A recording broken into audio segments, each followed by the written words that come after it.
This year at the EMO show, we'll be debuting our titanium guitar. Now last year, we cut one out of aluminum, but cutting it out of titanium, a whole new ball game. We're partnering with ISCAR from a tooling perspective here, and there's a lot of concerns in how we process this titanium guitar.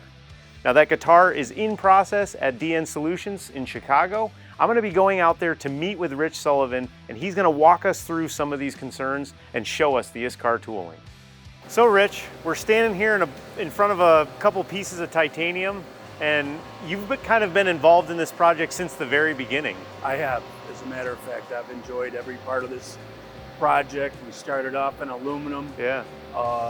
And that went fantastic. Beautiful guitar. Dean was impressed. I think everybody was impressed, but now we've moved on. We've got some really nice jewelry out here in front of us, right? Yes, we do have some very nice jewelry. More than impressed with the tooling that we brought in and how this is turning out. I mean, if we take this top off here, we can see the sheer amount of material removal. This is already half the material gone, right? Amazing amount of material work, and you've got to have good carbide to get to this point. Yes, you do.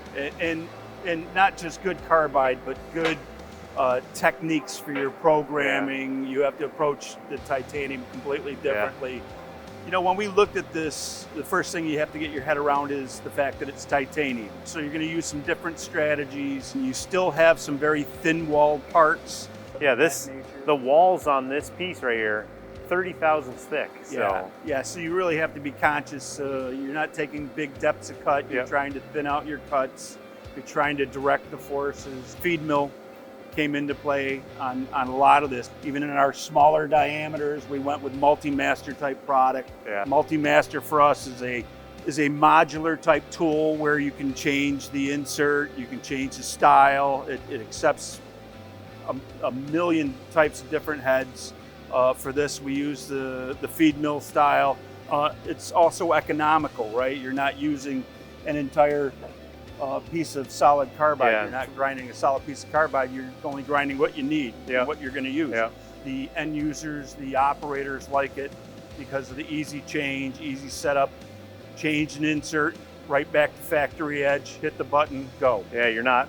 Yeah, I mean, they're repeatable enough. You're not resetting tools and all that. 8/10 ground insert to ground insert. So yeah, typically you can change the insert and hit the button, and that's what everybody's looking for nowadays, because what you have is an awful lot of operators who are running not just one machine, they're running a row of machines. Right.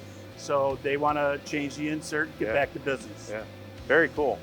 Well, I'm interested to hear from Mike and see how all these strategies played out and kind of get into the nitty-gritty on some of these tools. And I'm looking forward to hearing from Mike also. He did a fantastic job along with the Mastercam guys and all the other partners on this project. So a lot of interesting tooling concerns here, cutting a titanium guitar. Rich gave us a lot of insight onto the tools, but we really want to dive in and get into what tools, where we use them, how we use them. And for that, we're going to be talking to the ISCAR specialist, Mike Zoke. He's been on site helping out with all the cutting on this titanium guitar. So if you want to see that content, follow along.